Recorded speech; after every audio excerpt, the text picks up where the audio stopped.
पुत्र हो तो ऐसा। श्रवण कुमार की कथा। श्रवण कुमार की कथा जनमानस के मस्तिष्क पटल पर आज भी अंकित है। मात्र और पिता के प्रति भक्ति की ऐसी कथा बिरले ही सुनने को मिलती है। यह माता पिता के प्रति अतुलनीय प्रेम और सम्मान का वर्णन करती है। श्रवण कुमार ने अपना संपूर्ण जीवन माता और पिता की सेवा शुश्रूषा में समर्पित कर दिया और मृत्यु पर्यंत उनकी सेवा करते रहे।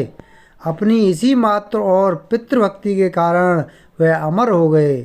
श्रवण कुमार का वर्णन वाल्मीकि रामायण के 64वें अध्याय में मिलता है। श्रवण कुमार शांतनु नामक एक साधु के पुत्र थे। उनकी माता का नाम ज्ञानवती था, जो एक धर्मपरायण स्त्री थीं।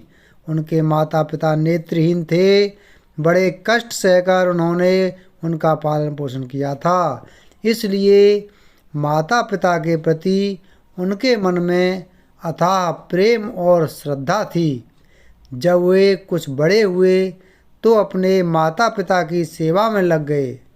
वे नदी से पानी भरकर लाते, जंगल से लकड़ियाँ चुनकर लाते, भोजन तैयार करते और घर के समस्त कार्य करते। माता पिता की सेवा करना वे अपना परम धर्म मानते थे। विवाह योग्य होने पर माता पिता द्वारा उनका विवाह करवा दिया गया, किंतु जिस स्त्री से उनका विवाह हुआ वह श्रवण कुमार के नेत्रहीन माता पिता को बोझ स्वरूप मानती थी।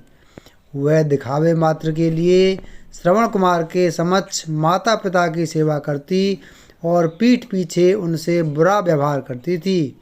जब श्रवण कुमार को इस विषय में ज्ञात हुआ तो उन्होंने अपने पत्नी को फटकार लगाई।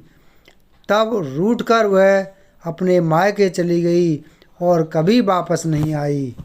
पत्नी के जाने के बाद श्रवण कुमार ने अपने माता पिता को कभी कोई दुख नहीं पहुंचने दिया।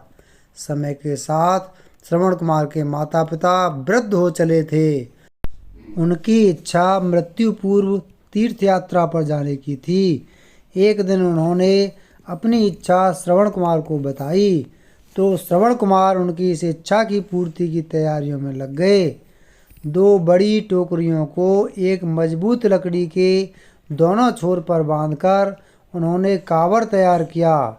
एक टोकरी में अपने पिता को बिठाया और एक में माता को। फिर वह कांवड़ को अपने कंधों में लादकर वे विभिन्न तीर्थों की यात्रा पर निकल गए। वे अपने माता पिता को काशी, गया, प्रयागराज जैसे कई तीर्थों पर ले गए। तीर्थ स्थानों का वर्णन कर वे अपने माता पिता को सुनाया करते थे।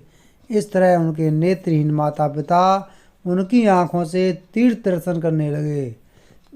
एक संध्या श्रवण कुमार कांवड़ लेकर एक वन से प्रस्थान कर रहे थे। उनके माता पिता बहुत देर से प्यासे थे। उन्होंने श्रवण कुमार से पानी लाने को कहा। श्रवण कुमार ने एक पेड़ के नीचे कांवड़ नीचे रखा और कलश लेकर जल की खोज में निकल पड़े।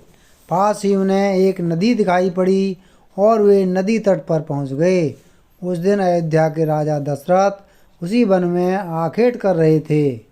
दिन भर वन में भटकने के उपरांत भी उन्हें कोई आखेट न प्राप्त हो सका। वे वापस लौटने का मन बना ही रहे थे कि उन्हें नदी तट पर आहट सुनाई पड़ी। उन्होंने सोचा कि अवश्य ही कोई वन्य जीव नदी तट पर प्यास बुझाने आया है। शब्दभेदी बाण चलाने में पारंगत राजा दशरथ ने आहट की दिशा में बाण छोड़ दिया, किंतु वह कोई वन्य प्राणी नहीं अपितु श्रवण कुमार थे, जो अपने माता पिता के लिए कलश में जल भर रहे थे। बाण उनके सीने में जा घुसा और वे पीड़ा से कराह उठे। यह कराह सुनकर राजा दशरथ को अपनी त्रुटि का भान हुआ और वे नदी के तट पर पहुँचे। घायल अवस्था में श्रवण वहाँ पड़े हुए थे। राजा दशरथ प्रायश्चित से भर उठे। वे श्रवण से क्षमा याचना करने लगे। तब श्रवण कुमार ने कहा, राजन, मुझे अपनी मृत्यु का कोई दुख नहीं। दुख है कि मैं अपने माता पिता की इच्छा पूर्ण न कर सका। मैं उन्हें समस्त तीर्थों की यात्रा न करा सका। इस समय वे प्यास से व्याकुल हैं। कृपा कर आप इस कलश में पानी भरकर उनकी प्यास बुझा दीजिए। इतना कहकर श्रवण ने प्राण त्याग दिए। अनजाने में स्वयं से हुए अपराध से दुखी राजा दशरथ श्रवण के माता पिता के पास पहुँचे। श्रवण कुमार के माता पिता कदमों की आट से जान गए कि वह उनका पुत्र नहीं है। पूछने पर दशरथ ने पूरा वृतांत सुना दिया।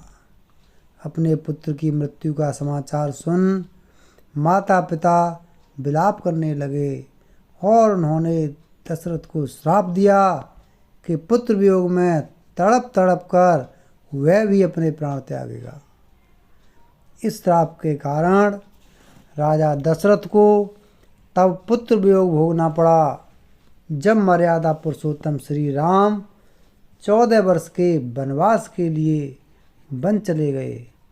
पुत्र वियोग में तड़पते हुए ही राजा दशरथ ने अपने प्राण त्यागे।